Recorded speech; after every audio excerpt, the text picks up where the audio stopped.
Hi guys, welcome back to our YouTube channel. तो आपको तो पता ही होगा कि पटवारी की एग्ज़ाम में ज़्यादा टाइम नहीं रह गया है और टाइम का पता नहीं चल रहा, कैसे धीरे धीरे अपने हाथ से फिसलता जा रहा है। पटवारी का सिलेबस चेंज हो गया है और बहुत सारे सब्जेक्ट ऐड हो गए हैं।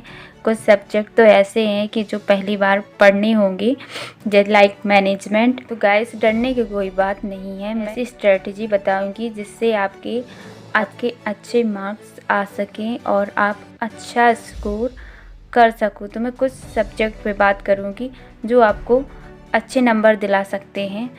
तो चलिए वीडियो को स्टार्ट करते हैं। हाँ, और एक बात और, मैं काफ़ी टाइम से एक्टिव नहीं हूँ यूट्यूब पे, आपको तो पता ही होगा। और क्योंकि आपको पता होगा कि मैं घर पे रह कर पढ़ाई कर रही थी और ब्लॉग भी डालती थी डेली स्टडी के, जो कि डेली स्टडी ब्लॉग बनाने में काफ़ी टाइम लगता था, बट मुझे अच्छा लगता था तो मैं करती थी। अब कुछ टाइम से मेरे घर में प्रॉब्लम चल रही थी जिसकी वजह से मैं अच्छे से कंसंट्रेट नहीं कर पा रही थी पढ़ाई पे, बट फाइनली अब सब ठीक हो गया है। और आप भी अगर घर में रहकर पढ़ाई कर रहे होगे तो आपके साथ भी ऐसा होता होगा कि घर में कोई ना कोई प्रॉब्लम रहती है, तो जिसकी वजह से माइंड थोड़ा डिस्टर्ब हो जाता है। और अगर हम पढ़ना भी चाहें तब भी नहीं पढ़ पाते हैं, क्योंकि बुक सामने रखी रहती है और काम कोई भी नहीं रहता है, बट वो बातें दिमाग में घूमती रहती हैं जिससे अपना कंसंट्रेट नहीं कर पाते हैं। इस वजह से हम पढ़ नहीं पाते हैं। घर कोई ना कोई कला है, कोई ना कोई समस्या रहती है। तो मेरे साथ भी ऐसा अभी कुछ दिनों के लिए हुआ था, मैं भी बहुत डिस्टर्ब हुई थी। मेरी स्ट्रेटजी मैंने जो बनाई थी वो उस अकॉर्डिंग मैं नहीं पढ़ पा रही थी। तो बट अब फाइनली सब कुछ ठीक हो गया है और मैं एक और स्ट्रेटजी लेके आई हूँ, और जिसने मुझे अभी हेल्प की है कुछ दिनों से, तो मुझे लगा कि आप लोगों के साथ भी शेयर करनी चाहिए। तो चलिए स्टार्ट करते हैं। तो गाइस, अभी मैं कुछ ऐसे सब्जेक्ट को बताऊंगी जो कम समय में ज़्यादा स्कोर कर सके। तो सबसे पहले है कंप्यूटर। तो गाइस, कंप्यूटर एक ऐसा सब्जेक्ट है जो कम समय में आपको अच्छे नंबर लाइक 25 में से 25 नंबर ही दिला सकता है अगर आप अच्छे से तैयारी कर लें। और यह एक ऐसा सब्जेक्ट है कि इसको बहुत कम समय में आप अच्छे नंबर ला सकते हो इसकी। तो मैं इसके लिए लास्ट में आपको बुक भी बताऊंगी। तो इसके लिए एक बेस्ट रहेगी एक थ्योरी की बुक, और देन उसके बाद प्रैक्टिस। अगर आप थ्योरी करके प्रैक्टिस कर ली ना, तो आपके 25 में से 25 नंबर आसानी से आ जाएंगे और आप कम समय में अच्छा स्कोर कर सकते हो कंप्यूटर में।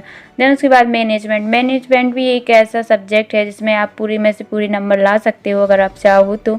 इसमें भी ज़्यादा मेहनत करने की कोई ज़रूरत नहीं है और ज़्यादा टाइम नहीं लगेगा, और स्कोर गेनिंग सब्जेक्ट है ये। तो इसमें भी आप अच्छे नंबर ला सकते हो। तो इसके लिए मैं लास्ट में आपको बुक बताऊंगी।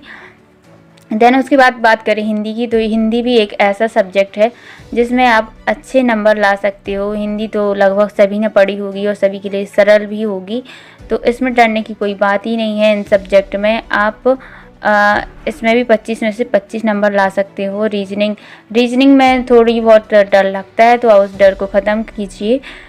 जो सब्जेक्ट आपको टफ लगते हैं, चैप्टर आपको टफ लगते हैं रीजनिंग में, उनको सॉल्व करके एक तरफ कर दीजिए, फिर आपका डर रीजनिंग से हट जाएगा। क्योंकि स्टार्टिंग में मुझे भी मतलब थोड़ी प्रॉब्लम होती थी, क्योंकि कुछ चैप्टर रहते हैं उसमें मेरे नंबर नहीं आ रहे थे।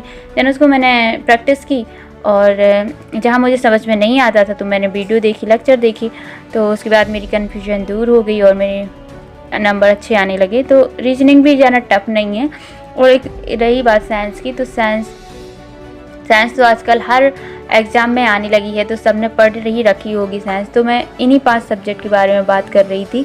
आप इन सब्जेक्ट में आप अच्छे से स्कोर कर सकते हो एमपी पटवारी के लिए। तो आपके 125 नंबर तो आराम से आ सकते हैं, क्योंकि ये ऐसे सब्जेक्ट हैं जिसको ज़्यादा टाइम नहीं लगता है पढ़ने में, और आसानी से आपकी कवर भी हो जाएंगी और आप अच्छा स्कोर कर सकते हो एमपी पटवारी में। और तो बात करें लास्ट 3 सब्जेक्ट की, तो मैं ज़्यादातर लोग मैथ्स में वीक रहते हैं, उनमें से एक मैं भी हूँ, पर मैंने बहुत प्रैक्टिस की है, बहुत टाइम से मैथ लगा रही हूँ, तो मेरी मैथ ठीक ठाक है, मतलब अच्छी मैथ है मेरी। अब मुझे उतनी ज़्यादा प्रॉब्लम नहीं होती है मैथ में। और बात करें इंग्लिश की, तो इंग्लिश मैंने अभी तक नहीं पढ़ी है। एक बार पढ़ी थी तो मैं भूल गई हूँ, बट मैं अभी कोशिश कर रही हूँ इसको कवर करने की। तो पहले स्टार्टिंग मैंने ऐसा किया था कि मैं पढ़ लेती थी, प्रैक्टिस नहीं लगाती थी, थ्योरी पढ़ लेती थी और वहीं सॉल्व कर लेती, ज़्यादा प्रैक्टिस नहीं लगाई थी। फिर मैंने जब टेस्ट दिए ऑनलाइन तो मेरे कम नंबर आ रहे थे, तो मैंने यही गलती कर दी थी कि मैंने प्रैक्टिस ज़्यादा नहीं लगाई थी। अब तो मैं अब ऐसा करती हूँ, मैं ज़्यादा से ज़्यादा प्रैक्टिस करती हूँ, जो भी चैप्टर पढ़ लेती हूँ उसकी ज़्यादा से ज़्यादा प्रैक्टिस करती हूँ, ताकि जितने भी रूल हैं इंग्लिश के वो दिमाग में अच्छे से बैठ जाएं और भूले ना। और इसलिए इस वजह से मेरी इंग्लिश भी अच्छी हो गई है। और जीके की बात करें तो जीके सबसे लास्ट में पढ़ो, क्योंकि जीके में सिर्फ एक सब्जेक्ट नहीं है, जीके में आपको history, polity, geography, MP GK और करंट अफेयर्स, इतना सारा पोर्शन आपको सिर्फ 25 नंबर का आएगा। जितना तो आप सारे पढ़ लोगे उतना टाइम लगेगा जितना ये अकेले पढ़ने में लगेगा, इसलिए इसको सबसे लास्ट में कीजिए गाइस। क्योंकि अगर आप इसको पढ़ने बैठ गए ना तो आपका तो हो गया पटवारी का एग्ज़ाम, क्योंकि आप इसी को कवर नहीं कर पाओगे और आपको पूरा टाइम निकल जाएगा। तो गाइस, अगर आप कम समय में अच्छे नंबर गेन करना चाहते हो तो इन सब्जेक्ट पर फोकस कीजिए, इससे आपको आसानी से आपके अच्छे नंबर आएंगे और आप अच्छा स्कोर कर सकते हो। तो चलिए अब बात करते हैं बुक्स की कि कौन सी बुक्स लेनी चाहिए। तो गाइस, अगर आप बुक्स जानना चाहते हो कि कौन सी बुक्स पढ़नी चाहिए जिससे आपके अच्छे नंबर आ जाएं और पटवारी में आपका स्कोर अच्छा हो, अच्छे मार्क्स से आपका सिलेक्शन हो जाए, तो प्लीज़ कमेंट में बताइए। तो मैं इसका दूसरा पार्ट लेके आऊँगी जिसमें आपको बुक बताऊँगी और कौन सी बुक बेस्ट है। और अभी टाइम बहुत कम है पटवारी के एग्ज़ाम में, तो ऐसी फालतू की बुक मत पढ़ें जिससे ज़्यादा टाइम वेस्ट हो और हम अपना जो लक्ष्य है उसको पूरा ना कर पाएँ। इसलिए मैं आपको ऐसी बुक बताऊंगी जो सफिशेंट हो और सीमित हो समय में, आप उससे अच्छी से अच्छी तैयारी कर सकें। तो गाइस, अगर वीडियो अच्छी लगी तो लाइक शेयर सब्सक्राइब करिए। हो कि कौन सी बुक लें और कैसे कहाँ से पढ़ें, तो प्लीज़ कमेंट में बताइए, तो मैं इसका नेक्स्ट पार्ट लेके आऊँगी।